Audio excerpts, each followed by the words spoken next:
Today I'm going to show you how to create realistic editable shadow text effect in Adobe Photoshop. First, open your horizontal type tool. The font I'm using the Bebas Nui. Now click on your document and type out your text. Open your Move tool and drag your text to a position you like. Right-click and convert it to Smart Object. Press Ctrl-J to duplicate.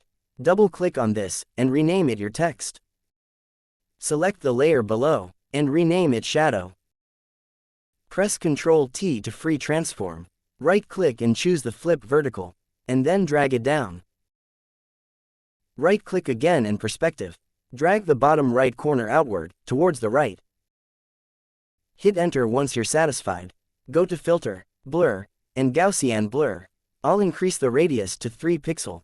Then click OK. Click the FX icon and choose the blending options. Hold the Alt key to split the white slider of the underlying layer. Once you're satisfied, click OK. Click on the Mask button. Open your Brush tool and Brush Picker. Choose the soft round brush. The opacity is 100%. I'll decrease the flow to 15%.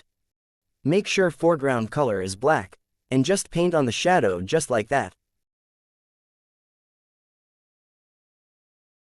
Select the top layer. Double-click on the layer's thumbnail, and then edit your text.